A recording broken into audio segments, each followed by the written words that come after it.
yes ladder. It starts with something small, an innocent question that's almost impossible to say no to. Hey, do you have a second? The person nods and you smile. That's your first yes. What they don't realize is that this tiny agreement just opened a psychological door. Welcome to the yes ladder, one of the most powerful influence techniques hidden in plain sight. The concept is simple. People who say yes to a small request are more likely to say yes to a bigger one later. Why? Because our brains crave consistency. When someone agrees to something, even something minor, they subconsciously want to stay aligned with that yes. Saying no later feels like backtracking, like going against who they just decided they were. This internal pressure to remain consistent nudges them up the ladder of compliance. Let's say you're trying to get someone to support your idea in a meeting. You don't start by asking for full approval. Instead, begin with a question like, would you agree this is something worth exploring? Most people will say yes because it's non-threatening. That's your first step. Then, would it make sense to look into a few options? That's another yes. By the time you reach, can we go ahead with this plan? They've already built momentum, and saying yes feels like the natural next step. It's not about tricking anyone. It's about understanding human nature. People want to feel logical, consistent, and in control. The yes ladder respects that by building agreement gradually. One small yes at a time, you guide them to bigger decisions, not with pressure, but with trust. Master this, and you'll stop hitting walls in conversations. You'll start guiding people effortlessly toward doors they didn't even realize they were ready to open. The mirror technique. It's a rainy Thursday afternoon, and you find yourself seated across from someone important, maybe a potential client, a new friend, or your boss. You want this conversation to go well. You want them to like you, trust you, and maybe even open up. But here's the twist. You don't do this by talking more, showing off, or trying to impress. Instead, you do something subtle. You mirror them. The mirror technique is a psychological tool that builds rapport by gently reflecting the other person's behavior. That doesn't mean copying them like a mime. It's about aligning with their body language, tone, and even their choice of words in a natural, respectful way. If they lean forward, you might lean in slightly. If they're speaking softly, you lower your voice just a touch. If they cross their legs, after a few seconds, you might do the same. It's not mimicry, it's harmony. This technique works because people are wired to feel comfortable with what feels familiar. When someone sees aspects of themselves reflected in you, their subconscious says, "This person is like me. I can relax." It creates an unspoken bridge between your world and theirs, one that fosters trust almost instantly. Even repeating a phrase they use or matching their energy level can create this effect. It's powerful because it bypasses logic and speaks directly to the emotional brain, the part that decides if someone is trustworthy or not. Negotiators, therapists, and charismatic leaders use it all the time, often without anyone noticing. The best part? It works with strangers, family, even intense situations. When done subtly and sincerely, the mirror technique doesn't just make you more likable, it makes people feel seen. And in a world where everyone wants to be understood, that's a superpower. Say because. Imagine you're trying to persuade someone to do something simple, like letting you cut in line. You might say, "Can I go ahead because I'm in a hurry?" That little word, because, is powerful. It's like a tiny magic wand in conversation. People don't just listen to what you want, they want to know why. When you say because, you give them a reason, even if that reason is small or obvious. This trick works because our brains are wired to respond to reasons. Psychologists have found that people are more likely to comply with a request if it's followed by a reason. even if the reason doesn't add much logic or importance. Saying because gives your statement more weight and credibility. It lowers resistance because it signals you're not just asking randomly, you have a justification. For example, when you say, "Please open the door because I'm carrying something," the listener feels a natural urge to help. Your reason makes your request seem more legitimate and fair.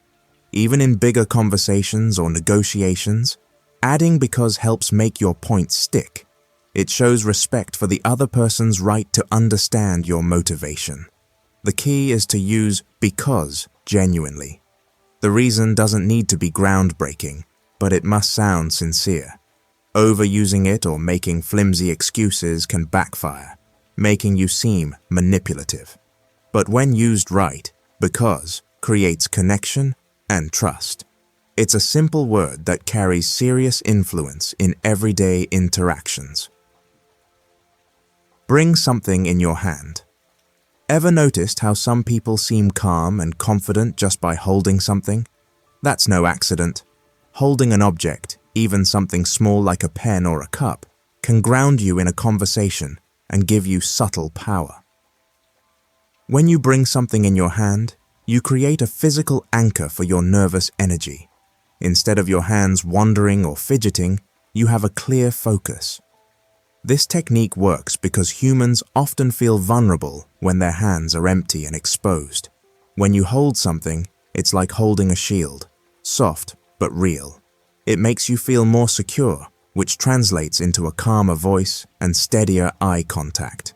People pick up on these nonverbal cues subconsciously and perceive you as more in control.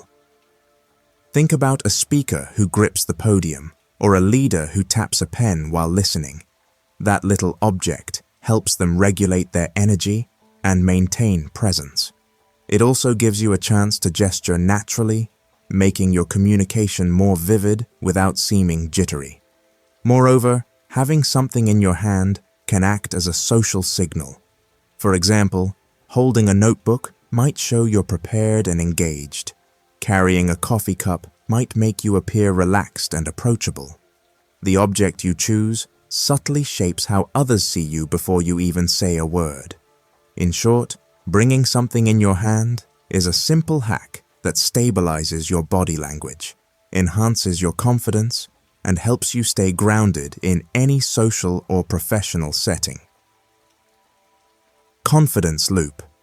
Confidence isn't just something you're born with. It's a habit you build moment by moment. The confidence loop is a powerful idea that explains how confidence grows. The more confident you act, the more confident you feel, which then makes you act even more confidently. It's a positive feedback cycle that fuels itself. Imagine walking into a room feeling unsure. You remind yourself to stand tall, speak clearly, and make eye contact, even if it feels a bit forced at first. That outward display sends signals to your brain that you are capable and in control. Your brain responds by releasing chemicals that boost your mood and reduce anxiety. Suddenly, you don't just look confident, you start feeling it inside. This loop is powerful because it flips the usual "I feel confident, so I act confident" thinking. Instead, it works the other way. Act confident, and you will start feeling confident. It's like tricking your mind into rewiring itself through your behavior. That's why body language coaches always emphasize, fake it till you make it. It's not about being fake, it's about activating the confidence cycle. But here's the catch. The loop needs to be repeated. One confident action won't do it alone. Every time you catch yourself hesitating, push yourself to take another confident step, whether it's speaking up, smiling, or making a decision. Over time, these small acts accumulate, creating an internal wellspring of genuine confidence. The confidence loop shows that confidence is less about innate talent and more about consistent practice. When you understand this cycle, you realize you have the power to build your own self-belief simply by acting as if you already have it. The power of pause. In the middle of a heated conversation, a job interview, or even a joke, silence can feel like a heavy fog, awkward, pressing, and unbearable. Most people rush to fill it, but the ones who pause, they control the room. The power of pause is more than just holding your tongue. It's a psychological signal that says, I'm confident, I'm thinking, and what I'm about to say matters. When you pause before responding, you activate a few things at once. First, you give yourself time to choose your words. No scrambling, no blurting. This instantly makes you sound smarter and more thoughtful. Second, you force others to lean in and listen because we're wired to fill silence with meaning. A well-placed pause builds anticipation like a drum roll. It makes your next sentence sound more important, even if it's ordinary. In moments of tension or conflict, the pause becomes your shield. It signals emotional control. You're not reacting, you're responding. People associate that with maturity and strength. Even during presentations or storytelling, a pause after a key point lets it land. Think of how a punchline in comedy hits hardest after a beat of silence. That pause gives the audience space to feel the full effect. There's also a subtle power dynamic at play. Fast talkers often sound nervous or desperate for approval, but someone who pauses comfortably, even briefly, commands respect. It's how leaders speak. It's how influential people hold conversations like they own them. The next time you feel the urge to answer right away, hold off for 2 seconds. Breathe. Watch how others lean in. It feels uncomfortable at first, like an empty stage, but that stage is yours now. And every pause you take becomes another step toward control, clarity, and command. Use their name. The sound of your own name is like music to your brain.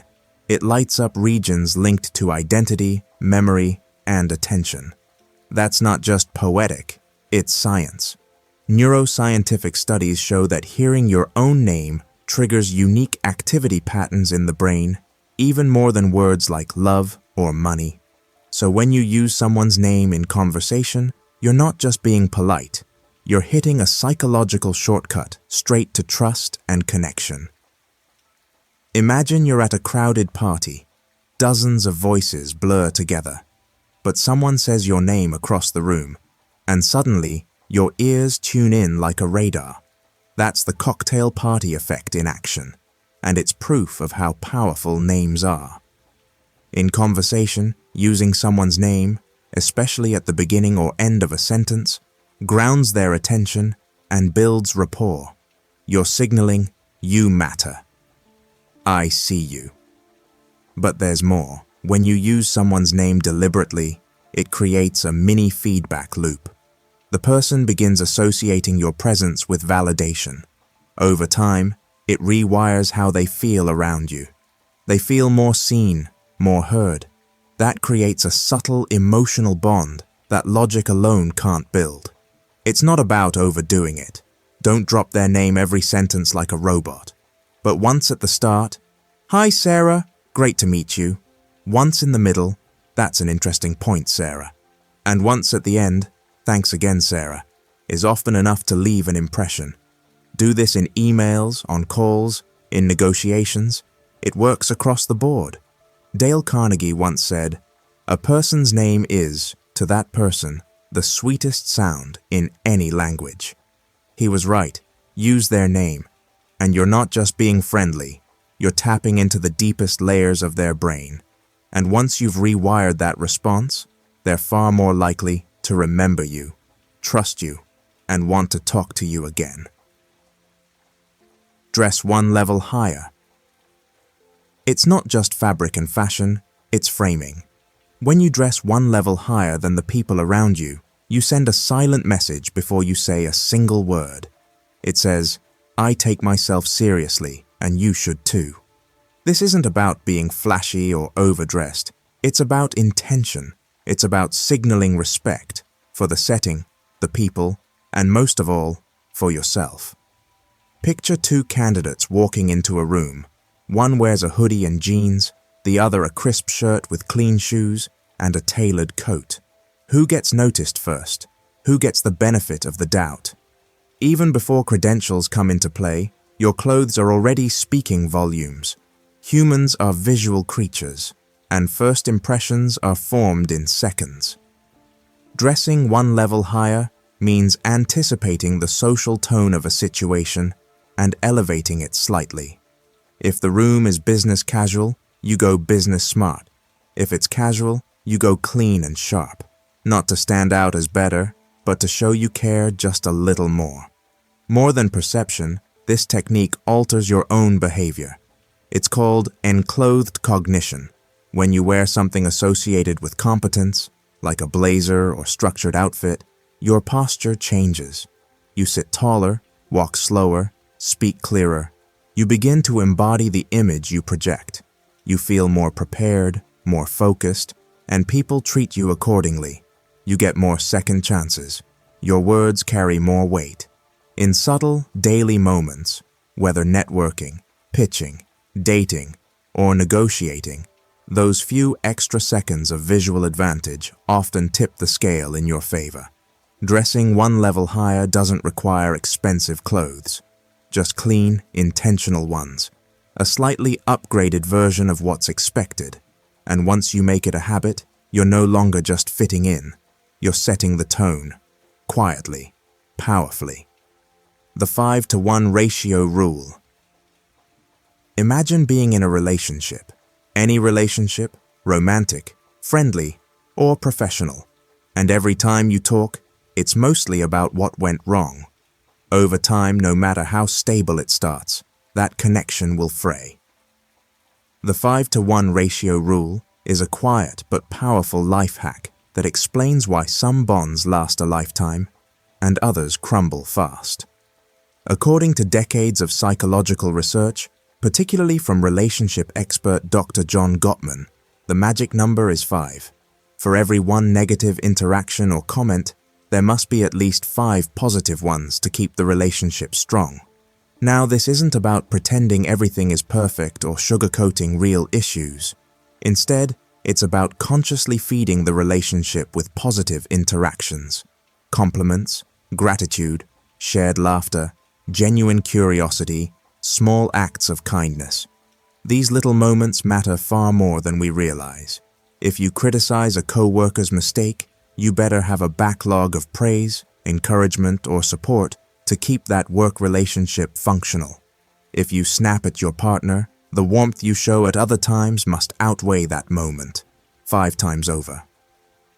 Why does this work? Because our brains are naturally more sensitive to negativity.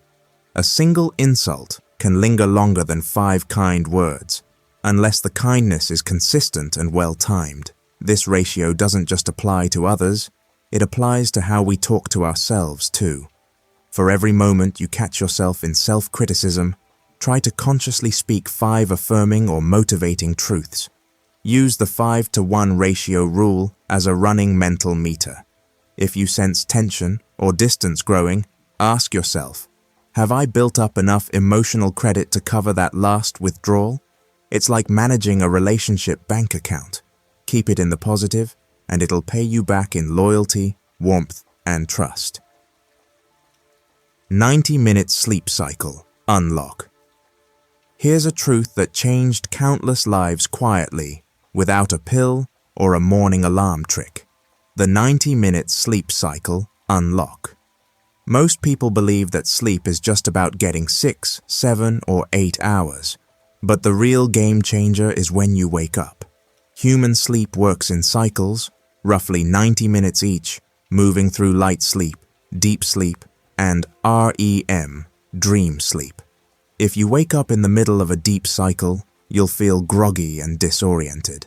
But wake up right at the end of a cycle, especially after REM, and you'll feel alert and refreshed, even with less total sleep.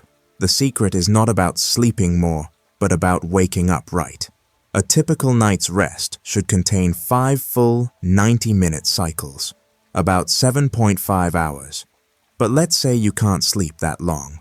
Aim for 4 full cycles, 6 hours, instead of 6.5 or 7, which would interrupt a deep stage and leave you tired. Likewise, a 20-minute nap gives you a quick refresh, but a 90-minute nap lets you complete a full cycle and wake up naturally. This trick isn't just about feeling better in the morning, it's about maximizing energy, focus, and emotional stability throughout the day. When you wake mid-cycle, your brain lags behind, struggling with memory, irritability, or slow thinking.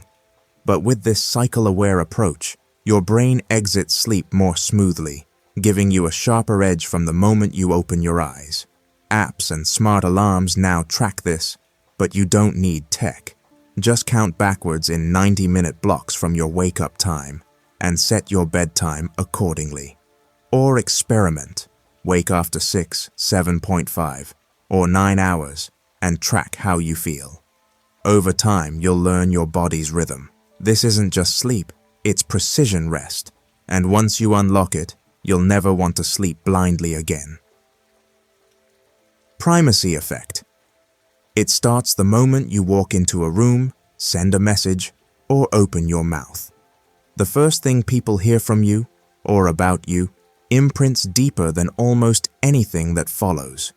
This is the primacy effect, often summed up as the first word wins. It means the first information someone receives about a topic, a person, or an idea shapes their view more powerfully than what comes after. And once that impression forms, it's incredibly hard to overwrite. Think of a courtroom. The opening statement by a lawyer doesn't just lay out the facts, it frames the entire story. The jury unconsciously compares every piece of evidence afterward against that first narrative. Or in business, a product described first as affordable luxury sets an expectation that sticks, even if the details reveal flaws later. You use this too, whether you know it or not. When you introduce yourself at a job interview, or start a sales pitch, or send that first line in a dating app, you're leveraging or wasting the primacy effect. It's why how you begin often matters more than how you end. Start confident, clear, and composed, and you win attention and trust before your second sentence. This doesn't mean being manipulative, it means being deliberate. If you open a conversation with curiosity or kindness, people will anchor to that. If you begin with sarcasm or coldness, that flavor might linger even if you warm up later. In life, you rarely get to control everything, but you can control your first sentence, your first posture, your first glance. So choose them with care. The first word isn't just a word, it's a key. And the moment you turn it, people either open up or shut down. Use it wisely, and most doors will swing open before you even knock. The last word lingers. It's funny how people rarely remember the middle.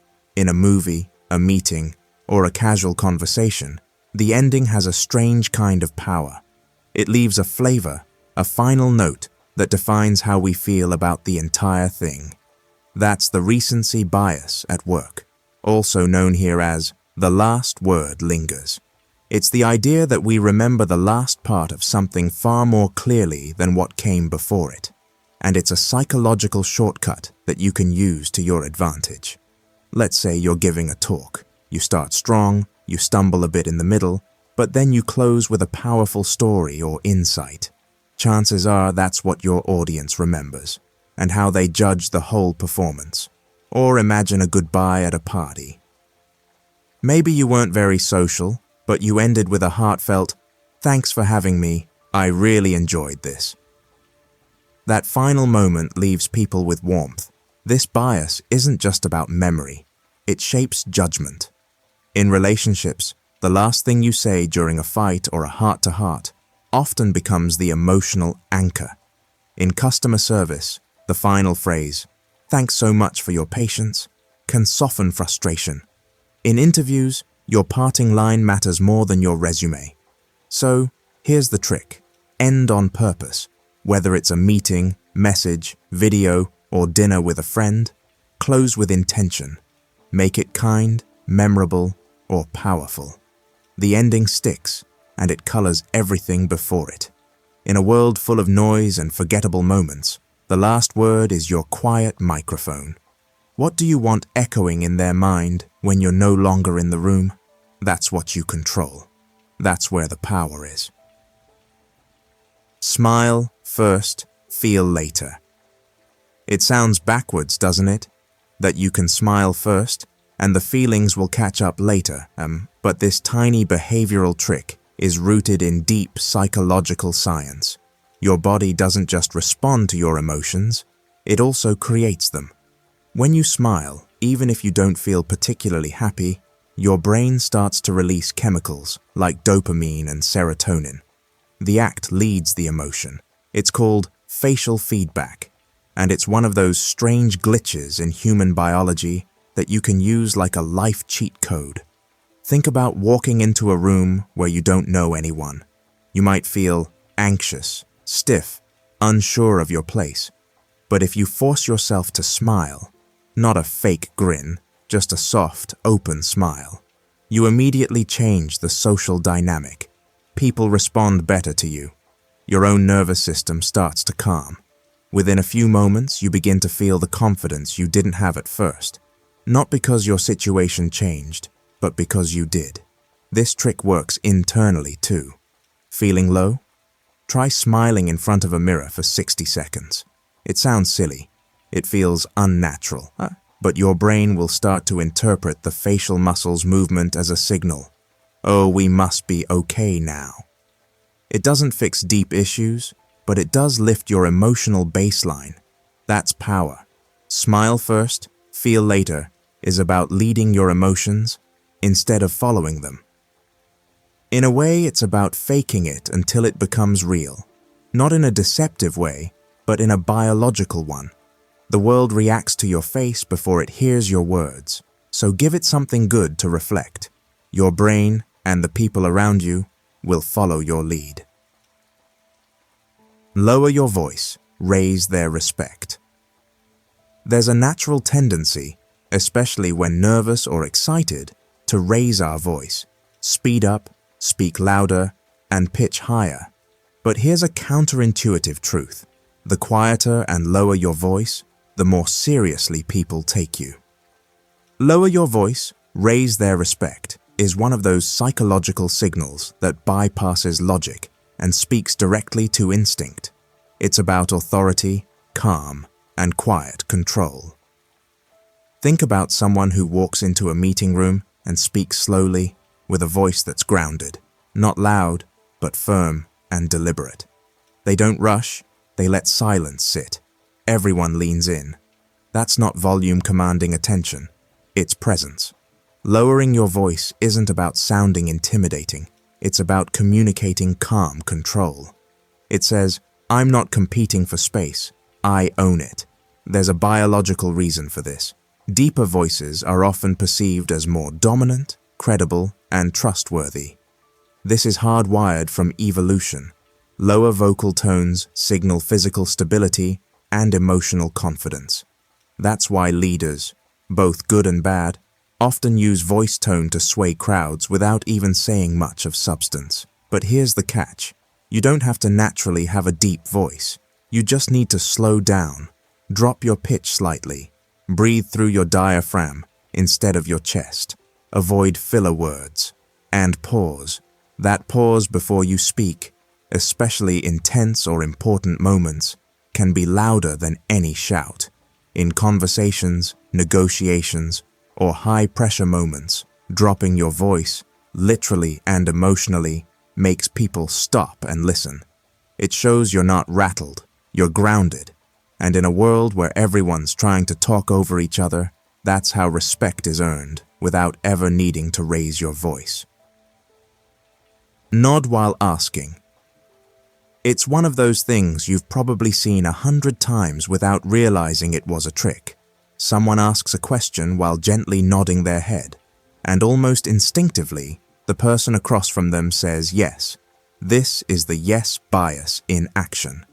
Imagine you're asking a friend, you enjoyed the movie, right? But as you ask, you're subtly nodding.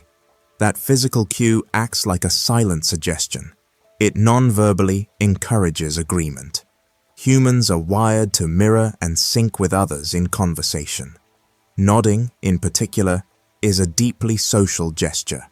It signals understanding, approval, and connection. When someone sees you nod while speaking, their subconscious begins to align with that approval. It nudges them toward agreement even if they were on the fence. But here's where it becomes a real-life cheat code. You're not forcing anyone to say yes. You're simply steering their brain gently in that direction. In persuasion, it's not about control. It's about influence. Salespeople, therapists, and negotiators often use this nodding trick while framing questions to create a rhythm of agreement. When used ethically, it's a powerful way to guide conversations toward a shared understanding. A word of caution: overdoing it can feel manipulative or unnatural. The nod should be light and in sync with your tone. Think of it like seasoning a dish. Too much, and it spoils the flavor. But the right amount? You turn a simple conversation into a subtle, almost invisible way to gain agreement. Ask for advice, gain influence. When you think of influence, you might imagine giving advice, not asking for it. But counterintuitively, asking someone for advice is one of the most flattering, trust-building moves you can make. Why?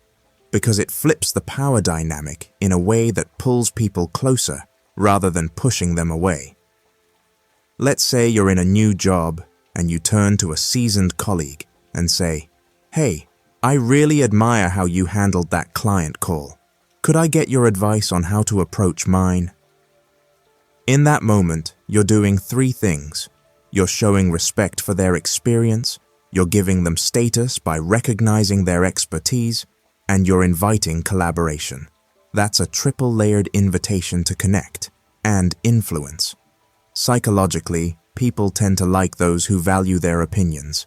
It taps into something called the Benjamin Franklin effect, which shows that when someone does you a favor, like giving advice, they tend to like you more afterward. It's almost as if their brain retroactively justifies the action.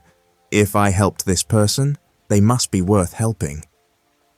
There's also a hidden confidence signal in asking for advice. It shows humility and social intelligence. You're not pretending to know it all. You're smart enough to know what you don't know.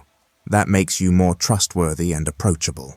So the next time you're trying to build rapport or influence someone, resist the urge to impress them with your knowledge. Instead, flip the script. Ask them for their insight. You'll walk away not just with good advice, but with a deeper connection and greater influence than you had before. Echo their words, earn their trust. It doesn't take charisma, charm, or a silver tongue to build trust.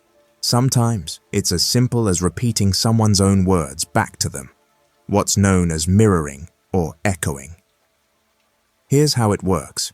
You're in a conversation, and the other person says, "I've just been so overwhelmed with everything at work." You respond with, "Overwhelmed at work?"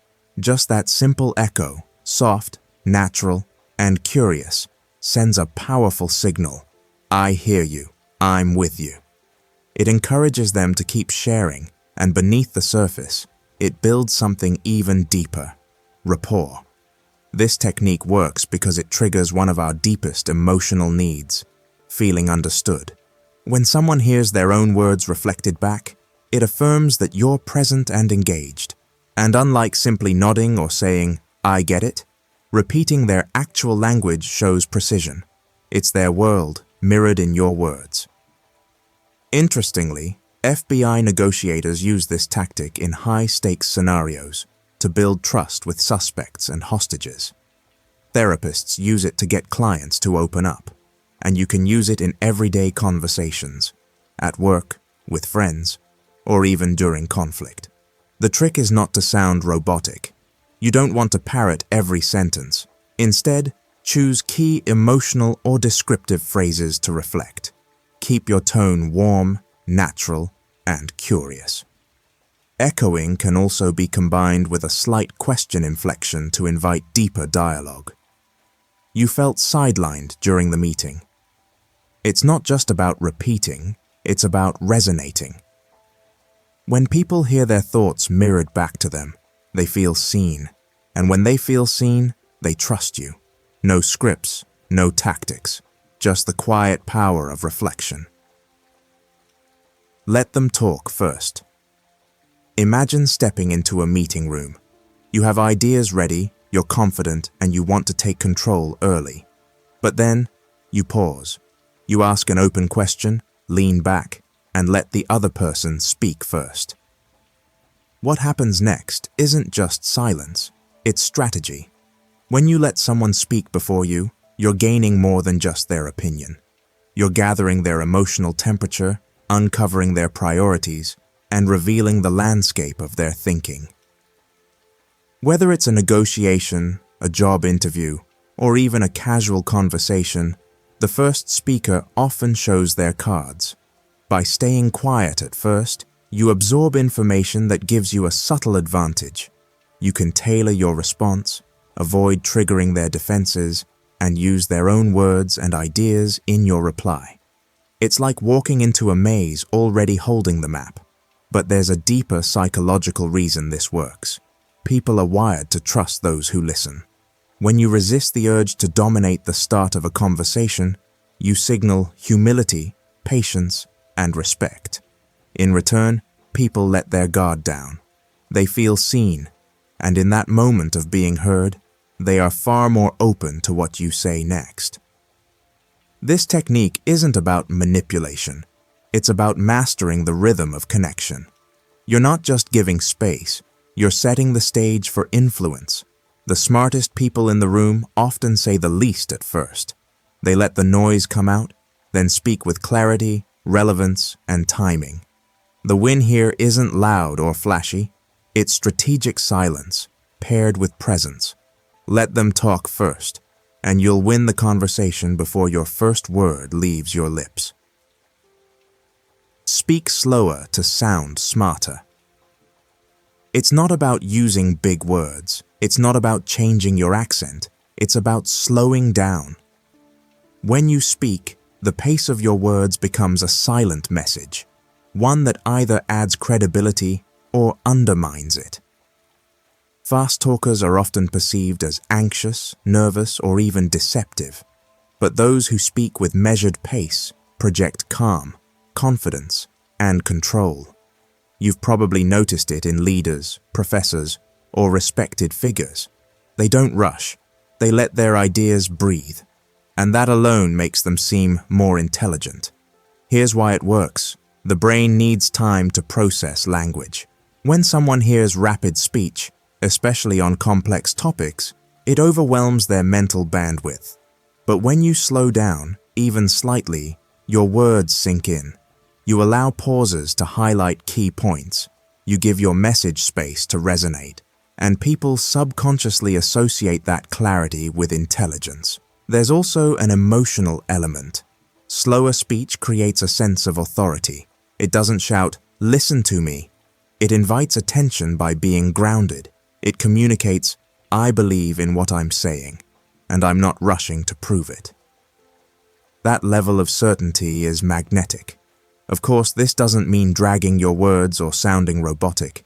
It's about intentional rhythm. Think of it like music. Notes played too quickly become noise. But with the right tempo, each word can strike a chord. If you're ever unsure in a conversation, presentation, or debate, slow down. It gives you time to think, time to correct, and most importantly, time to be understood. Because being smart isn't just what you know, it's how clearly you can share it. Speaking slowly isn't a delay, it's a power move. Frame it as a choice. People hate being told what to do, but they love having a choice. That's the power behind this deceptively simple technique. Frame it as a choice. Let's say you need someone to do something. Follow a rule, buy a product, or change behavior. You could demand it. You could push hard. Or you could say, Would you prefer to do this now or after lunch? That's not manipulation. It's permission wrapped in autonomy. Why does it work? Because humans are hardwired to protect their sense of freedom. When someone feels forced, even if the request is reasonable, they push back. It's called psychological reactance. But when you give them options, even limited ones, they feel in control. That feeling opens the door to agreement. Parents use this all the time. Do you want to brush your teeth now or after your story? Either way, the child brushes, but they get to choose how. Salespeople use it. Would you like the standard or premium package? Leaders use it. Would you prefer to tackle this project or support it from the side? The technique works across age, culture, and setting, because choice feels like freedom. But here's the key. The options you offer should both lead toward the outcome you want. It's not about letting them say no. It's about letting them say yes in their own way. That subtle shift turns resistance into cooperation. When you frame requests or directions as a choice, you're not giving up control. You're being smart with influence. You reduce tension, lower defenses, and create a partnership, not a power struggle. It's gentle persuasion at its finest, and once you master it, you'll see how powerful offering a simple choice can really be. Point your feet, reveal intent. Imagine you're at a party. You're having a conversation with someone, smiling politely, but you notice their feet aren't facing you. They're angled toward the door or someone else. Without a word, their body is already walking away. That's the secret behind this technique. Human body language is more honest than words. We can fake a smile, nod at the right moments, or even act interested with our eyes. But our feet? They're terrible liars. Where our feet point often reveals where our attention truly is, and more importantly, what we want. To stay, to leave, or to connect with someone else. If you're speaking with someone and their feet are turned toward you, that's a green light. They're engaged mentally and physically. If one or both feet are angled away, even slightly, it's often a subconscious signal that they're mentally disengaged or ready to exit the interaction. This works in reverse too. Your feet send powerful cues. When you point your feet towards someone, it shows presence, interest, and connection, even if you're saying very little. This isn't just for social scenarios. In job interviews, negotiations, first dates, or casual conversations, noticing foot orientation can help you read the room better and adjust your approach. It also gives you an edge in presence. When you're aware of where your own feet are pointed, you can silently signal intent, interest, or even dominance. In short, your feet are like little truth compasses. They always reveal the true direction of interest. Learn to watch others' feet and control your own, and you'll read people and be read on a whole different level. Look at their shoes. Back in 2012, researchers at the University of Kansas discovered something fascinating. You can judge 90% of a stranger's personality traits, like emotional stability, openness, and even attachment style, just by looking at their shoes. That might sound wild, but once you think about it, it makes perfect sense. Shoes are where utility meets identity. Everyone needs them, yet we choose them based on far more than comfort. They tell stories about status, self-image, lifestyle, and even values. Someone wearing polished dress shoes every day likely values professionalism or formality. Someone in worn-out sneakers may be more easygoing or perhaps neglectful of appearances. Flashy, bold footwear. That might point to an extroverted or expressive personality. Neutral, clean shoes. Possibly someone reserved and conscientious. What's more telling isn't just the type of shoe, it's their condition. Are they clean or scuffed, new or old, carefully laced or casually slipped on?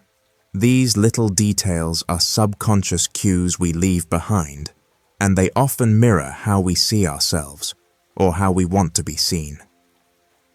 When you start noticing shoes in conversations, you unlock a subtle layer of human behavior.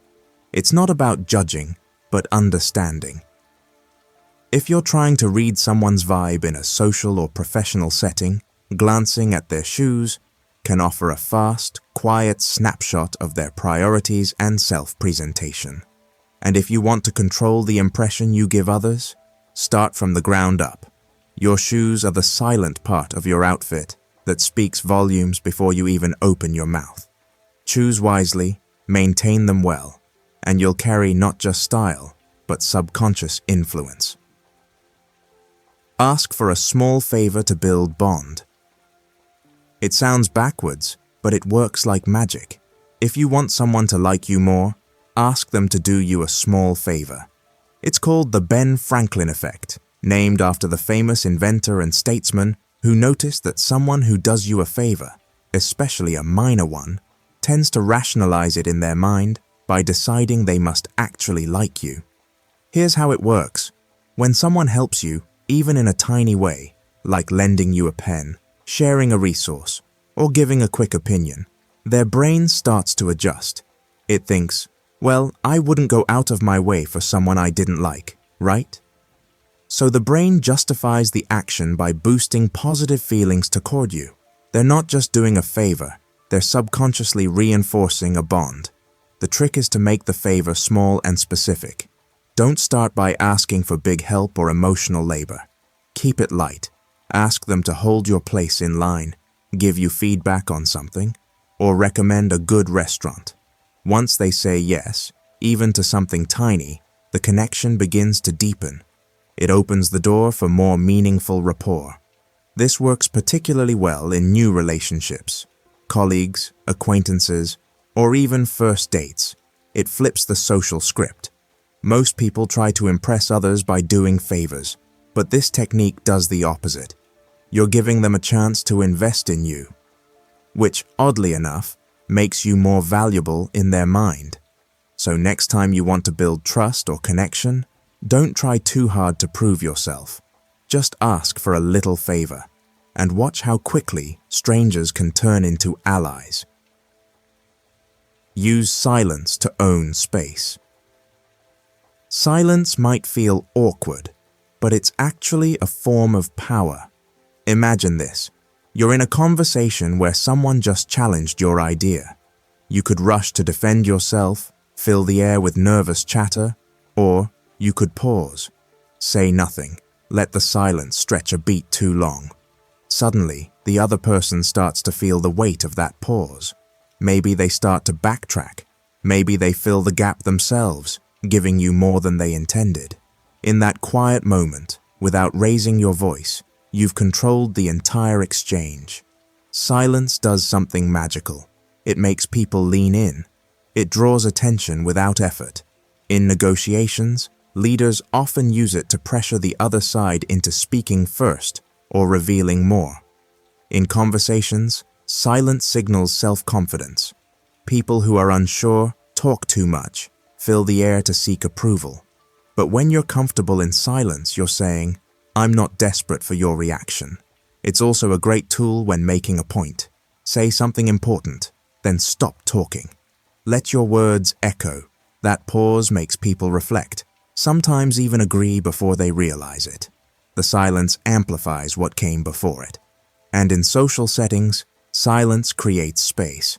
You don't always need to be the loudest voice. You can observe. You can wait. People will often rush to fill that space, and in doing so, reveal more of themselves to you. You become the calm center in the room, someone others want to follow. Used with intention, silence isn't empty. It's powerful. It gives your presence weight. It forces attention. It earns respect. And when everyone else is trying to be heard, your stillness becomes unforgettable. Show palm, gain trust instantly. They say actions speak louder than words, and your hands speak before your mouth even opens. Have you ever noticed how you instinctively trust someone more when they talk with open hands? There's a reason. Showing your palms is one of the oldest, most primal signals of peace and honesty in human history. Before language evolved, people used body language to show they weren't a threat. Open hands meant, I have no weapon.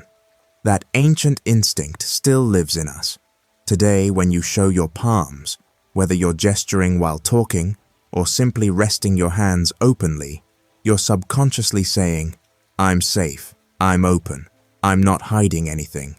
And the person you're speaking to, their brain picks up on that. They're more likely to trust what you say, believe your intentions, and open up themselves. Think of a speaker on stage. The ones who connect deeply often use their hands expressively, palms visible, spreading their gestures outward. It doesn't just look confident, it feels honest. Or imagine someone apologizing. The apology seems more genuine when their hands are out, not crossed or hidden. Now flip the script.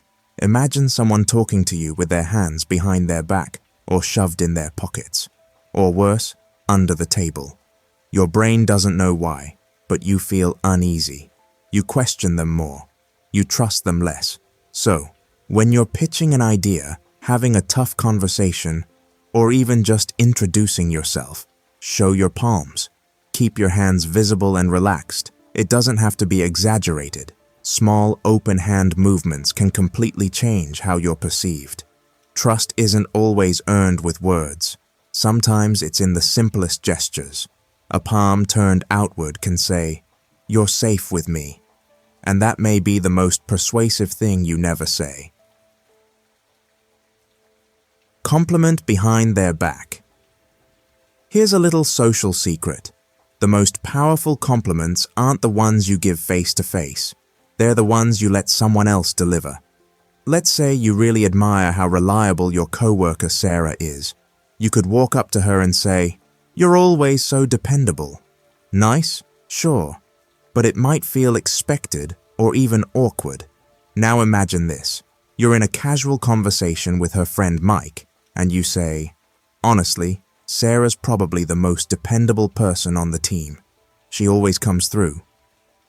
Word gets back to Sarah later, not directly from you, but from someone else. Suddenly, the compliment means so much more. Why? Because when praise comes from a third party, it feels more authentic.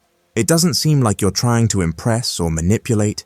It feels real, because it was spoken without any apparent agenda. The person hears it and thinks, "Wow, they said that when I wasn't even around." That must be how they really feel. This is known as indirect validation, and it has a profound psychological impact. It bypasses skepticism.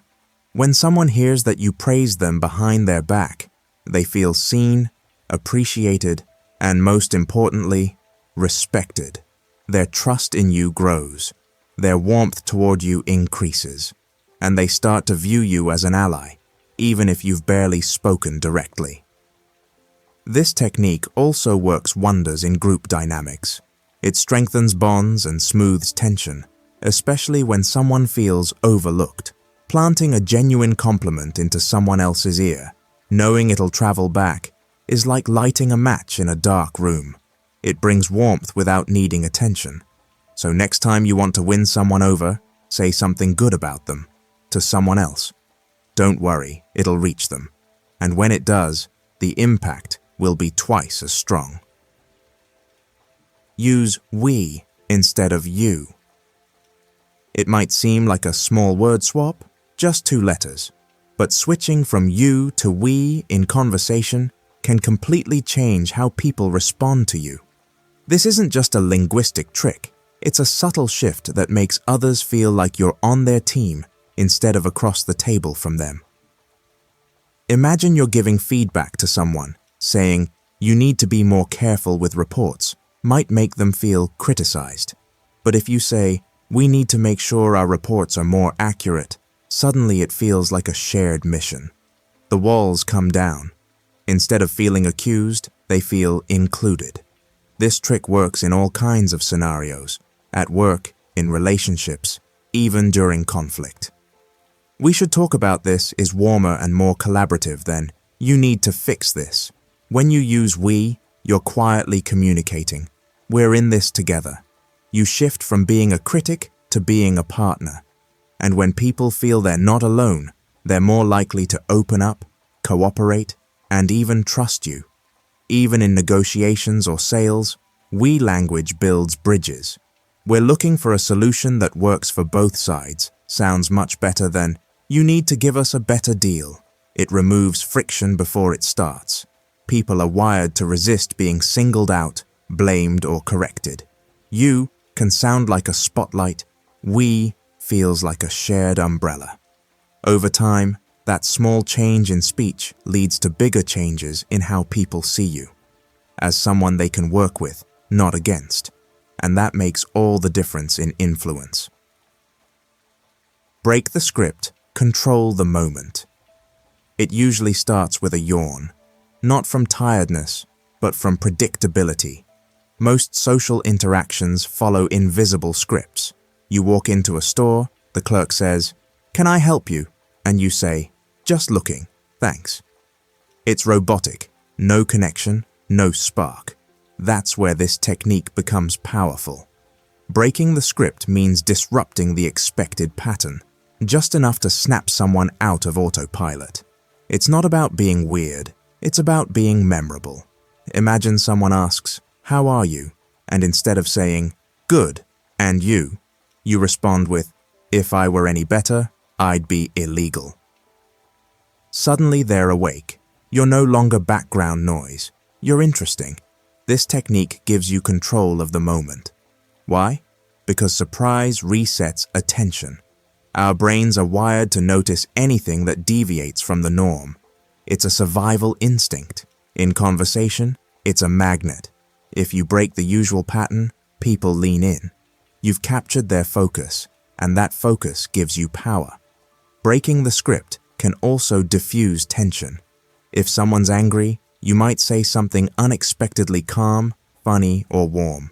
That break in the emotional rhythm can stop a fight before it starts.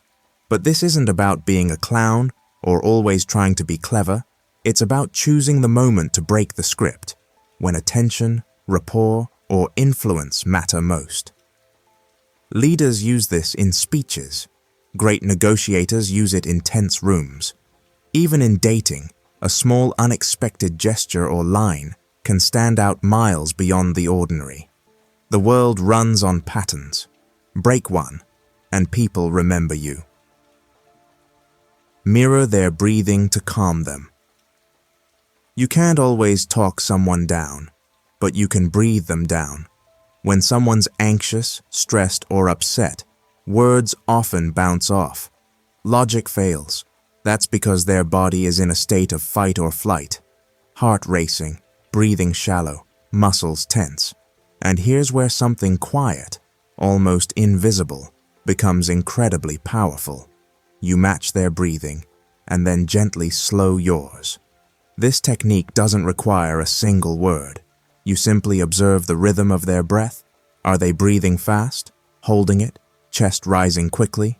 You mirror it without being obvious. This creates a nonverbal sense of, "I'm with you." It's like saying, "You're not alone," without speaking. Once they feel that unspoken connection, their nervous system becomes more attuned to yours. Then, you gradually slow your own breath. Deeper inhales, slower exhales. And without knowing why, they begin to mirror you. Their body starts to follow your calm rhythm. It's subtle, almost magical, but it's real. This is the body's natural syncing process at work. It happens between mothers and babies, between close friends, even strangers in tight emotional moments. You're tapping into a biological feedback loop. No persuasion, no argument, just a steady lead toward calm. Use it in moments of tension, a colleague panicking before a presentation, a partner in distress, a customer in frustration. It's quiet leadership. People may not even notice what you did, but they'll feel it. And the beauty is, you don't need the perfect phrase or solution. Just breathe. Just presence. When words fail, your body can still speak peace. Reciprocity effect. It's human nature. When someone gives us something, we feel an almost automatic need to give something back. This isn't manipulation, it's evolution. The reciprocity effect is a powerful social rule hardwired into our brains. It's how early humans built trust in tribes, and it's still how we operate today in nearly every relationship. Let's say you walk into a store and a clerk hands you a small free sample. You didn't ask for it, they just gave it with a smile. Moments later, you feel oddly more open to buying something. That's reciprocity in action. The gift doesn't have to be expensive. In fact, it doesn't even have to be physical. A compliment, a helpful suggestion, or a favor can trigger the same feeling.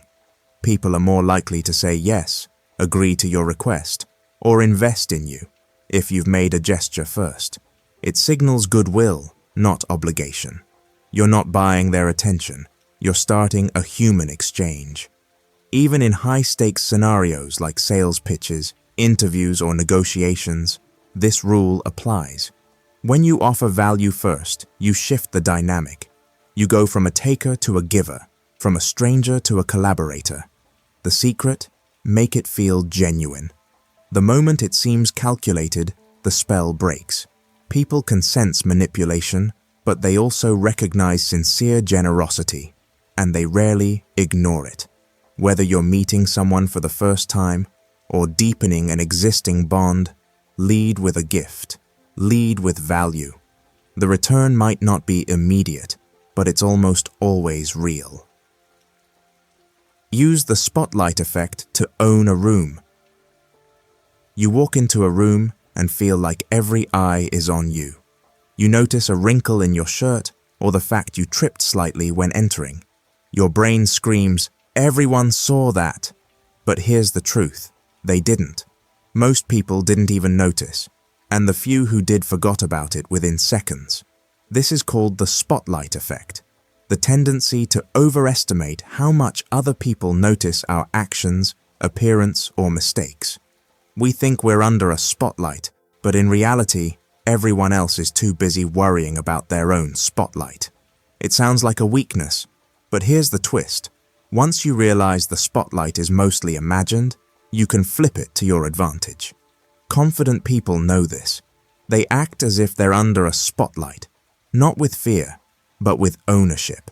When you believe others are watching, you start to carry yourself with more presence, more intention. You stand straighter. You choose your words more carefully. You become a little more on. That energy is magnetic. The paradox is, the less you worry about how people see you, the more they start paying attention. You can use this in meetings, presentations, dates, or any room you enter. Instead of shrinking under the imaginary spotlight, step into it. Embrace it. People notice those who act like they're worth noticing. You don't have to be loud, flashy, or perfect. You just have to look like you're comfortable being seen. The real secret? Everyone's thinking about themselves. But the moment you stop doing the same, the moment you own your space, you become someone they remember. Completion bias. Imagine you're mid-conversation and someone starts telling a story. Just as they're about to get to the good part, you jump in and finish their sentence. You might think you're helping, showing you're on the same wavelength, but in that moment, something subtle is lost, their sense of ownership over the idea. Humans have a strong psychological urge to complete things. It's why unfinished tasks nag at us. This is called the completion bias. When you let someone finish their own thoughts or sentences, you're doing more than being polite. You're giving their brain the satisfaction of closure. It feels good. It feels complete. And because you gave them that moment by not interrupting, it feels like you get them, even if you barely said a word. In meetings, interviews, or even arguments, using this technique is like social judo. By saying less, you gain more. You give people space to express their ideas fully, which builds trust. It shows you value their thinking, not just their words. It also makes you seem wiser, calmer, and more confident. People who don't interrupt often seem like they know more than those who jump in. So next time someone starts a sentence with "I feel like," let them carry it all the way to the period. Let them hear themselves finish the thought. You'll become the person people enjoy talking to without having to say much at all. Instant rapport. Some phrases carry secret magic. "You seem like" is one of them. It's a simple sentence starter, but it opens doors in people's minds and hearts faster than most realize. Let's say you meet someone new and say, "You seem like someone who really cares about others." Boom. You've just painted them in a flattering light and given them something powerful, a mirror that reflects who they want to be. Whether or not it's entirely true doesn't matter. The human brain is wired to lean into identities that feel good. This phrase taps into that. It's part compliment, part suggestion, part invitation. Even better, it doesn't feel like flattery. It feels observational, safe, casual. That makes it land softer than a compliment, yet deeper. And if you're even vaguely right in your assessment, you'll hear a laugh, a smile, or a surprised, "Yeah, actually," that moment. Instant rapport. You've signaled that you see them, and that you see the good in them. This trick works because people are always trying to define who they are. When you offer a positive identity, especially one they wish to inhabit, they align with you. You become the person who saw them before they had to prove themselves. But use it wisely. Don't overdo it or say something wildly off. Keep it warm and thoughtful. "You seem like someone who notices details." "You seem like someone people trust." When said sincerely, those 8 words build bridges faster than long conversations ever could. Pretend you're the host. Picture walking into a room where you don't know anyone. Maybe it's a networking event, a party, or even a new workplace. The usual feeling? Awkward. Most people shrink a bit. They wait to be approached, stand near the edges, or glance at their phone for comfort. But there's a secret to flipping this entire situation. Pretend you're the host. Not literally. You don't have to organize anything or know everyone, but mentally adopt the role of the person who's there to make others feel welcome. It changes everything. Instead of worrying about how people see you, you focus on others. You ask questions. You introduce people to each other. You smile first. The confidence doesn't come after doing these things. It comes because you do them. This mindset shift short-circuits anxiety. It gives your brain a job to do, and that job is simple. Make the room better. The magic? Everyone assumes you are someone important. When you carry yourself like the host, people treat you that way. They engage with you, mirror your energy, and remember you as someone who made them feel seen. And since most people are quietly waiting for someone else to break the ice, you become the spark, the conversation starter, the connector.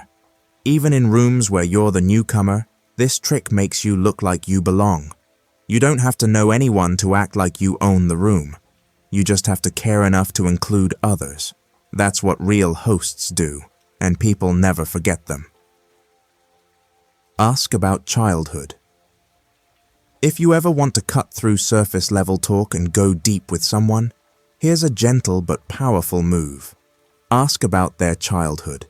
It doesn't need to be invasive, just a simple, "What were you like as a kid?" or "What did you love doing when you were little?" opens a time capsule. Most people don't get asked this. It stops them mid-thought.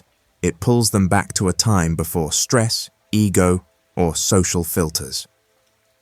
Talking about childhood makes people vulnerable, but in a nostalgic, safe way. They'll often smile without meaning to. Their voice softens. Why? Because those memories are tied to identity, joy, curiosity, and formative emotions. It's when they first discovered the world and themselves. More importantly, you're not just learning facts, you're learning what shaped them. You might find out they were the quiet one who always watched people, Or the fearless kid who climbed trees and dreamed big? These little glimpses build bonds that feel personal, human, and rare in today's fast-moving conversations. Even in professional settings, this question builds emotional glue. A CEO, a client, or a colleague becomes a person, not just a role. It also flips the power dynamic. Instead of trying to impress, they're remembering who they were when they had nothing to prove. So next time you're getting to know someone or want to deepen a connection, try this. Not where did you grow up, but what kind of kid were you? You might be surprised how fast walls come down and how quickly trust goes up. Ask questions that make them reflect. There's a quiet kind of power in asking the right question at the right time. Not just any question, but one that causes someone to pause, look away for a moment, and really think. These are reflection questions, and they bypass defensiveness, ego, and surface-level chatter. You're not challenging them, you're guiding them inward. Let's say someone is venting about how their boss doesn't listen. Instead of offering advice or jumping in with your own story, you ask, "Why do you think that bothers you so much?" Or maybe, "Has that happened to you before, outside work?" These questions don't accuse, they invite. They open a door, and most people can't resist walking through it. This technique works because it shifts the mental frame. When someone reflects, they're no longer focused on blaming others or justifying themselves. They start to access their deeper motivations and beliefs. And if you are the one who helped unlock that insight, they associate that breakthrough with your presence. That's influence without effort, earned through empathy. Leaders use this. Therapists live by it. Coaches make careers from it. It's not magic, it's just intention. Reflection questions can begin with, "Why do you think? What does that mean to you? When did you start feeling that way?" Or, "What would that look like if it changed?" Be warned, this isn't about interrogation. It's about curiosity and timing. You're not forcing someone to dig deep. You're simply handing them the shovel. Whether they choose to use it is up to them. But the act of offering it says something profound. I see more in you than what's on the surface. That alone is enough to shift relationships, resolve tension, and earn lifelong trust. Self-deprecate, then take the stage. It sounds counterintuitive, doesn't it? If you want respect, why would you downplay yourself? But here's the secret. When used wisely, self-deprecation isn't weakness. It's a stealthy entrance. It drops defenses. And once the room is with you, then you rise. Imagine walking into a room full of accomplished people. You're the new speaker. Instead of launching into your resume, you start with, "When I was first asked to do this talk, my first thought was, did they email the wrong person?" There's a chuckle. Shoulders drop. You've just signaled two things, humility and self-awareness. Now the room leans in. Now you take the stage. This technique taps into a deep human instinct. We trust those who don't take themselves too seriously. When someone openly acknowledges their flaws, or better yet, pokes fun at themselves, we don't see them as lesser. We see them as safe. And safety is the foundation of influence. But here's the key. It's not about staying small. It's about starting small. You don't want to linger in self-deprecation. After the laugh or nod, you pivot. But I've learned a few things the hard way, and today I want to share what actually worked. Boom, now they're listening. The contrast between modesty and confidence is what makes the message stick. Politicians use it to seem relatable. Comedians use it to earn loyalty. Leaders use it to stay human. You can use it to win over a crowd, diffuse awkwardness, or even charm someone skeptical of you. Just don't fake it. Be real. A small stumble or memory of a past mistake is often all it takes.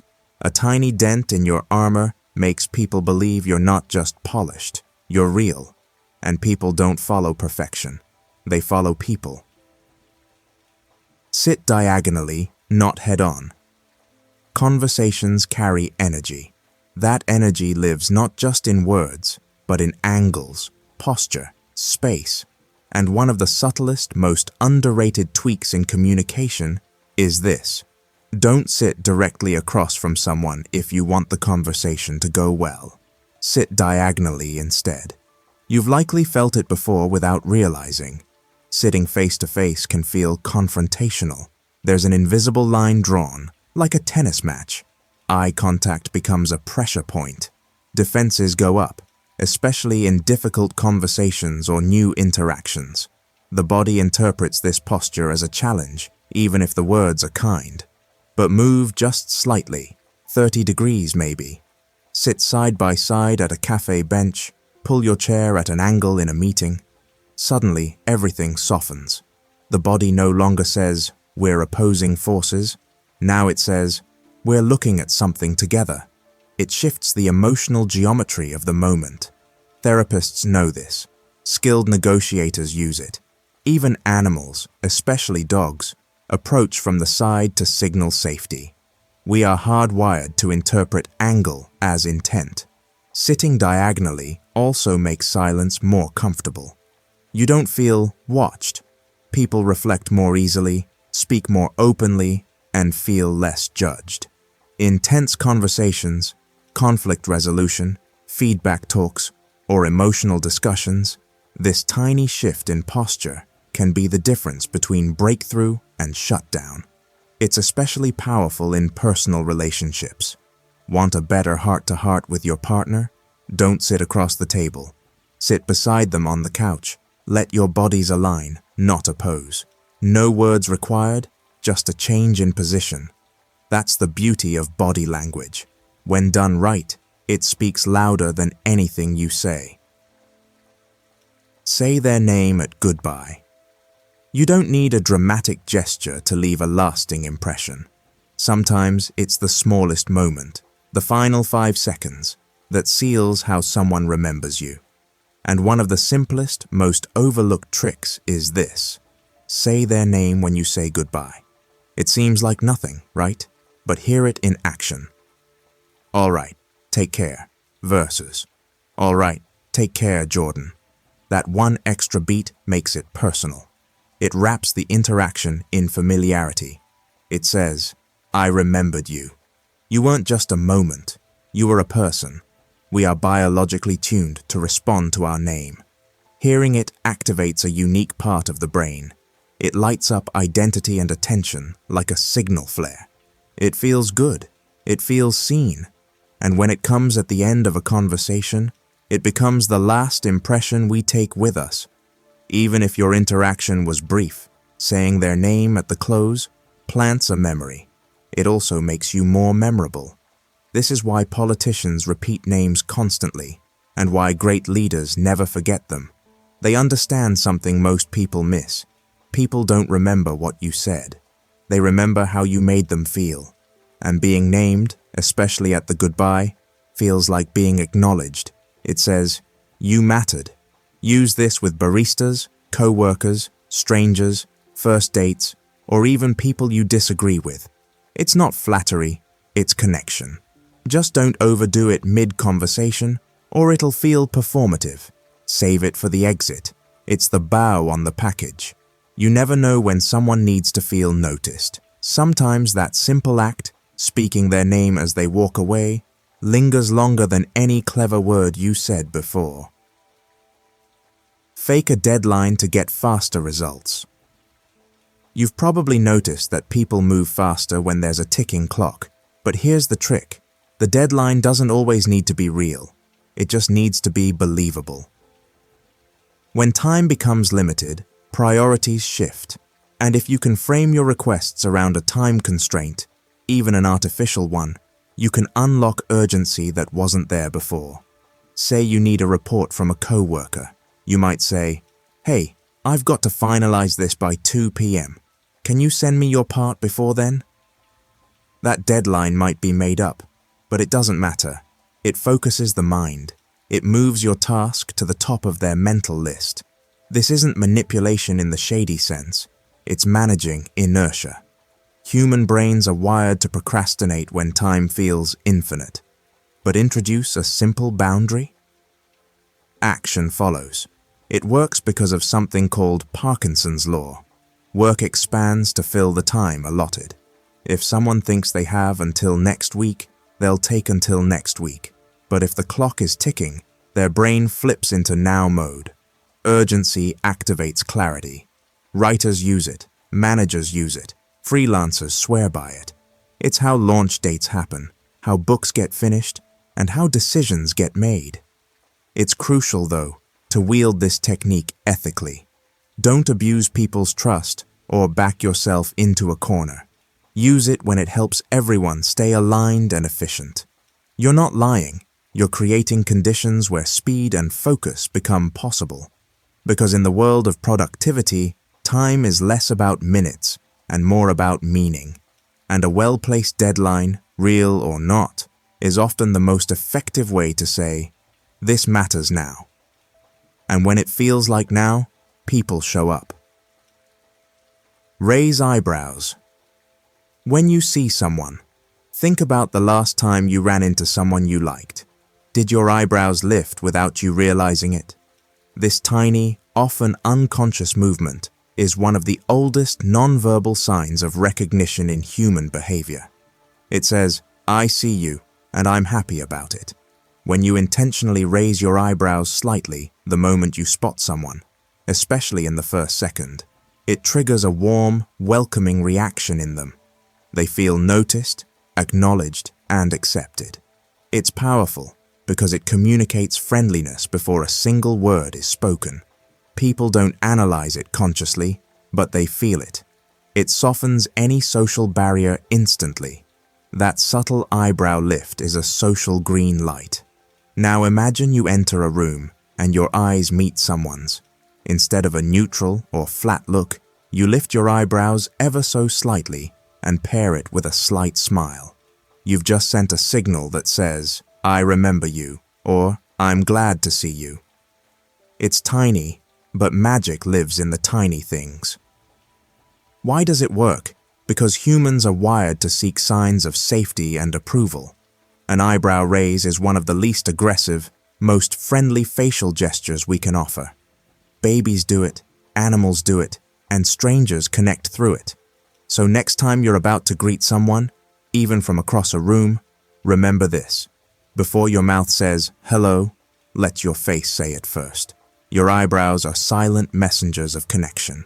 Use them wisely. Use scarcity. Only a few people know this. You're standing with a friend, and you lean in slightly and say, "Most people have no idea about this, but..." Instantly, their ears perk up. You've just activated the scarcity effect. People crave what's rare. Ideas, access, information, status. When something is seen as exclusive or limited, it becomes more desirable. This technique works because it plays on a psychological bias. We instinctively value things more when they feel scarce. It's the same reason limited edition items sell faster, and why VIP-only access makes people curious. When you say, "Only a few people know this," or "Most people miss this," it's not just the information that matters. It's the sense of privilege you're offering.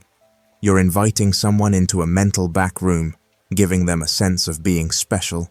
It elevates the importance of whatever comes next. Used wisely, this tactic grabs attention fast. In conversation, it can help you frame ideas more powerfully. In presentations, it makes content stick. Even in casual talk, it makes people lean in and want to hear more. But here's the key: don't fake it. The trick only works if the content feels genuinely insightful or less commonly known. If you use it too much or with trivial facts, people will feel manipulated, not privileged. So use this like a spice, not the main course. Next time you share an idea, wrap it in exclusivity. Say, "Here's something most people miss," and let the scarcity pull their curiosity in. You'll be surprised how closely they start to listen. Speak to pain, not logic. Imagine someone trying to convince you to buy a smoke detector by telling you how loud the alarm is and how many decibels it reaches. Boring, right? Now imagine they say, imagine waking up to thick black smoke in your hallway, unsure where your kids are. That second one hits you, deep. That's the difference between speaking to logic and speaking to pain. People don't act because of facts. They act because they feel something. Our brains are emotional decision makers, not spreadsheets.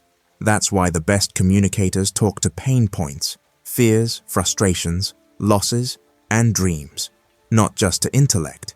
This technique is about stepping into the emotional reality of your listener.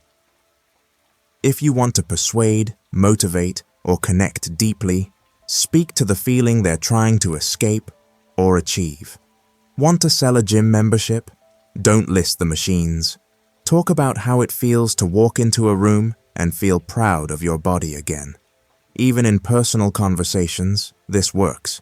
Instead of saying, "You should take a break," say, "You look like you're carrying the weight of 5 people." One speaks to the brain, the other touches the heart. But use it with care. Manipulation lives 1 inch away from empathy. You're not trying to scare or guilt people. You're trying to understand them better than they understand themselves. Speak to the pain they haven't voiced yet. Show that you see it. When people feel seen, they trust you. When they trust you, they listen.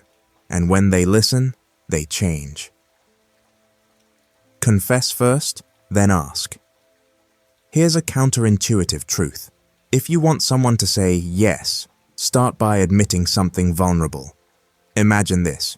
You walk into your boss's office and say, "This might sound crazy, and it's a bit outside the norm, but hear me out."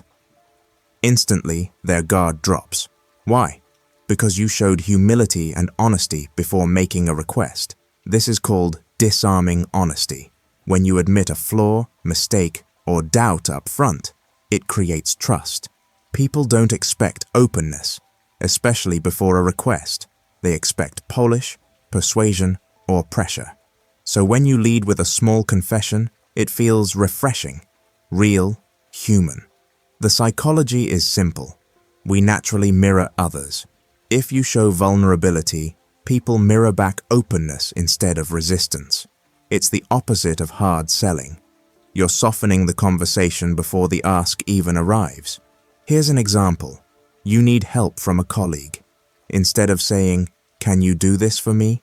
Try, "I know this is last minute and I hate asking, but I could really use your help here." That little confession changes everything. It signals awareness, respect, and sincerity. This doesn't mean oversharing or groveling. It means being strategically honest, just enough to melt defensiveness. When people sense that you're not hiding or manipulating, they feel safer around you, and safety breeds cooperation. So, next time you have a big ask, start small, with a truth. It could be an awkward moment, an insecurity, or a simple, "I know this is a bit unusual." That little crack in your armor, it lets trust slip through. Let them correct you, then they trust you. Strange but true, letting someone correct you builds trust. Why? Because when you allow someone to fix you on a fact, a story, or even a tiny detail, they feel smart, valued, and engaged. More importantly, they now have skin in the game. They've invested attention, and that creates connection. This trick isn't about pretending to be clueless. It's about inviting collaboration, not confrontation. If you dominate a conversation with certainty, people back off. But if you make room for someone to add, correct, or refine your words, they lean in. They feel like a partner, not a passive listener. Imagine you say, "I think this happened in 2008. Wait, wasn't it 2009? And someone corrects you. You smile and say, "You're right, 2009. Thanks." That moment does something powerful. You just showed humility and gave them status, without losing your own. It works especially well in conversations with strong personalities. Instead of trying to win, you let them take the expert seat briefly, and they like you more for it. The key is sincerity. If you fake ignorance to manipulate, people sense it. But if you genuinely invite correction, does that sound right to you? Or, I could be wrong on that? You unlock a bridge to trust. So next time you're talking and someone jumps in to correct you, don't defend. Let them. Smile, nod, even thank them. Because they didn't just fix a detail, they just got closer to you. Ask, what would you do? Sometimes, the best way to gain someone's trust, respect, or cooperation isn't to tell them what you think. It's to ask them what they would do. This question, deceptively simple, flips the dynamic. Instead of pushing your perspective, you're inviting theirs. Imagine you're in a disagreement with a colleague over how to approach a tricky client. You say, "I'm curious, what would you do in my position?" That question immediately signals something powerful. You're not here to win, you're here to understand. Psychologically, this taps into something called perspective-taking bias. When people are asked to advise someone else, their brains light up in areas related to empathy and problem-solving. They stop defending and start constructing. Even if they were previously oppositional, they now consider solutions rather than objections. It also shows humility, an underrated influence tool. This technique works in negotiation, leadership, even personal relationships. When someone is angry or critical, ask them what they'd do. You shift the mood from accusation to collaboration. You also give them psychological ownership of the answer. And when people own a solution, they're far more likely to support it. The beauty of this technique is that it makes people feel respected and heard. But more than that, it often reveals wisdom, ideas, or intentions you wouldn't have discovered otherwise. You don't need to agree with everything they suggest, but once you ask, you create a bridge. And that bridge, it changes everything. Say, most people don't know this. Let's face it, humans are naturally curious, but we're especially curious when we think we're about to hear something secret. That's the magic behind the phrase, most people don't know this. It's a psychological hook, a verbal magnet that instantly pulls attention toward you. It triggers information gap theory, which says when we believe there's knowledge we don't have, especially if it sounds exclusive, we're compelled to close that gap. Imagine telling someone, most people don't know this, but if you smile while talking on the phone, it actually changes the tone of your voice. Instantly, you sound both knowledgeable and intriguing.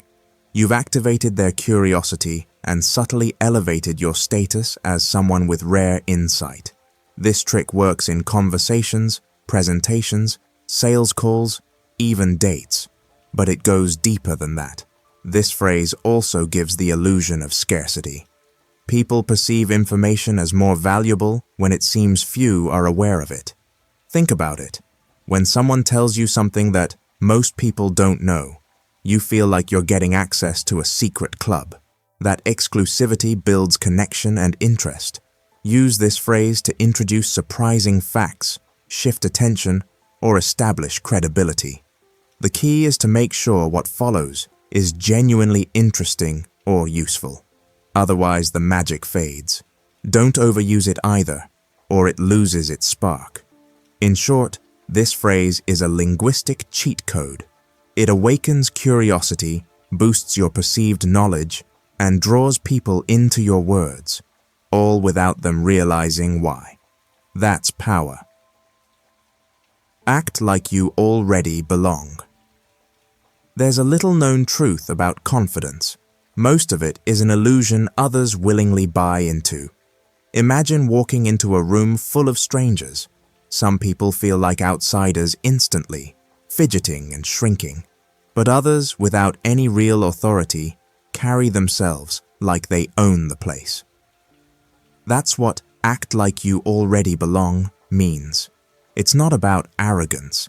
It's about projecting certainty in yourself, even if you're trembling inside. When you act like you belong somewhere, people subconsciously treat you as if you do. This psychological shortcut happens because we rely on cues to determine social hierarchy, and confidence is one of the strongest signals. A steady gait, eye contact, unhurried movements, and the comfort to speak or stay silent. These behaviors trick the brain, both yours and others, into believing you have earned your place. Actors do this all the time. A stage, a costume, and a role give them permission to step into another identity. You can do this socially. Pretend you're the host, not the guest. Walk into that meeting or party like your name's already on the list, even if you had to sneak in through the side door. And the magic? Eventually, you stop acting. It becomes real. People invite you in, ask for your input, seek your approval, not because of your resume, but because you carried yourself like someone worth listening to. The more you behave as if you belong, the less resistance you face. Confidence isn't earned first. It's worn first, then rewarded. Make eye contact just 1 second longer. Picture a conversation with someone who holds your gaze, not in a creepy, frozen way, but just a heartbeat longer than expected. That tiny moment, almost imperceptible, changes the entire energy. This is the essence of make eye contact just 1 second longer. It's about creating impact through presence, not volume. In daily life, eye contact flickers and dances. Most people glance quickly, afraid of seeming invasive. But holding someone's gaze for just 1 extra second sends a different message. I see you. I'm not afraid. That second becomes a subtle declaration of confidence, attention, and even dominance, depending on context. Used correctly, it builds trust. It can spark attraction. In business, it establishes authority. In conversation, it shows you're not distracted. That 1 second longer sets you apart from everyone else making forgettable, fleeting eye contact. Of course, timing matters. It's not a staring contest.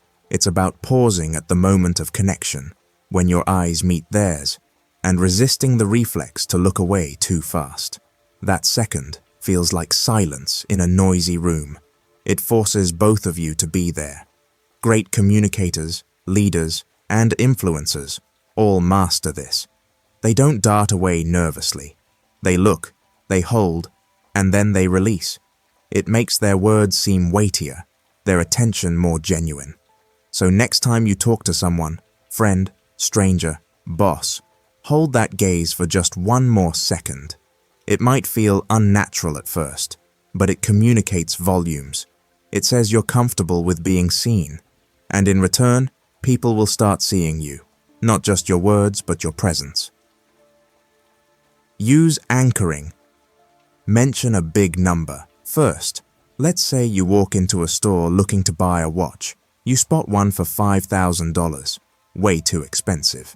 But then the salesperson shows you a more affordable model for $1,200. Suddenly, that second price doesn't seem so bad. That's anchoring in action. Use anchoring. Mention a big number. First is a powerful psychological principle rooted in how our brains evaluate value. We don't judge things in isolation, we compare, and the first number we hear, no matter how absurd, becomes the mental anchor. Everything that follows is seen relative to it. This technique is used in sales all the time, but it works in everyday life too. Imagine negotiating a salary. If you say, I'm expecting something in the $90,000 range, that becomes the anchor, even if the employer was planning to offer $75,000. Your high number subtly shifts the conversation, even if it's never directly accepted. It works in relationships, interviews, marketing, and persuasion. Want to sound more impressive? Mention an extreme case or figure to reframe expectations. Talking about a project? Say, I've seen teams take months to do this, before sharing your quicker solution. The anchor makes your effort seem more efficient. But anchoring isn't always about money or time. It's about priming the brain with a reference point. That reference becomes the yardstick for all judgments that follow. So when you need to persuade, frame, or reframe a situation, start high or start bold. You're not lying. You're setting the stage for how everything that follows is perceived. Sit on the edge of your seat. There's something different about someone who leans forward, not just slightly, but enough to show they're engaged. Whether it's a job interview, a date, or a tough conversation, sitting on the edge of your seat is a powerful non-verbal cue. It broadcasts alertness, enthusiasm, and emotional involvement without you saying a word. Body language experts know this. Your posture affects not just how others see you, but how you feel. Slouching back signals disinterest or boredom. Sitting too rigidly can seem nervous, but that edge of seat posture, that's the sweet spot. It's the body's way of saying, I'm here, I care, I'm invested. Think about when you're watching a movie and things get exciting. You don't even realize you've leaned in. Your brain pulls your body forward when it wants to absorb more. You can reverse engineer this in real life. Want to show your boss, your client, or your date that you're truly engaged? Lean in, literally. It doesn't mean hovering or making people uncomfortable. It's a slight shift forward, elbows on knees or hands clasped, maybe even eyes a bit wider. It makes you look alive, curious, present, and more importantly, it makes others feel heard and valued. People love feeling listened to, and posture amplifies that. It's also contagious. If you lean in, others often match your energy. Meetings get more dynamic. Conversations become more collaborative, all from a simple adjustment in your chair. So next time you're in a moment that matters, don't just mentally tune in, physically lean in. Sit at the edge and watch the room shift. Count to 3 before responding to emotion. In moments of tension, we often react before we think. Someone says something frustrating, and your instinct fires off a sharp reply. But if you could buy just 3 seconds of silence, you'd change everything. That's the power behind count to 3 before responding to emotion. Those 3 seconds aren't about delay, they're about clarity. When emotions spike, your brain's amygdala takes the wheel, flooding your system with fight or flight chemicals. But your smarter, calmer self, the prefrontal cortex, needs a moment to catch up. Counting to 3 gives it that chance. It might seem small, even silly, but this pause is a powerful interrupt. It stops your impulse. It lets you choose your next move instead of surrendering to it. That pause creates a space where emotional control lives and where damage can be avoided. Imagine being in a heated argument. Instead of snapping back, you inhale, count silently. 1, 2, 3. In that breath, you decide whether to speak, stay quiet, ask a question, or walk away. And more often than not, you'll choose a response you won't regret. The best communicators don't react fast. They respond deliberately. This trick isn't about being slow. It's about being precise. It works in parenting, leadership, customer service, even friendships. It turns emotional moments into intentional ones. So if your heart races, your fists clench, or your tongue sharpens, count to 3. Let silence absorb the heat. What you say next could make you wise instead of regretful. Absolutely.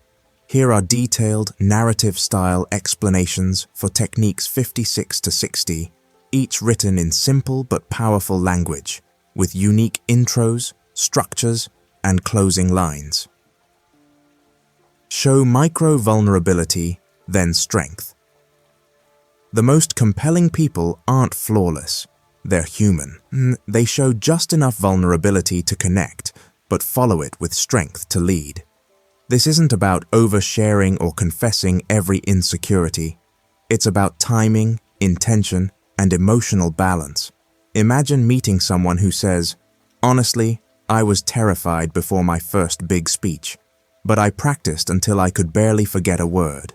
That moment of fear, followed by dedication and competence, creates connection and admiration. You trust them more, not less, because they showed you their curve, not just their peak. This technique works because vulnerability lowers defenses. It makes people lean in. It says, "I've been where you are," before offering, "Here's how I got out." The key is to start with a small, relatable struggle, something honest but not overwhelming, then pivot to competence, growth, or success. Leaders use this all the time. A CEO might say, "I used to avoid hard conversations. It cost me some great team members. Now I address issues early." That moment of reflection makes them seem real, not robotic. Coaches do it. Teachers do it. Great friends do it. The secret is moderation. Too much vulnerability without follow-up strength can come off as unstable. Too much strength with no vulnerability feels cold or intimidating. But the blend? That's magnetic. You don't need to be perfect to lead, inspire, or connect. In fact, being real is often more powerful than being polished. A crack lets the light in, and if you let them see that light, they'll follow it.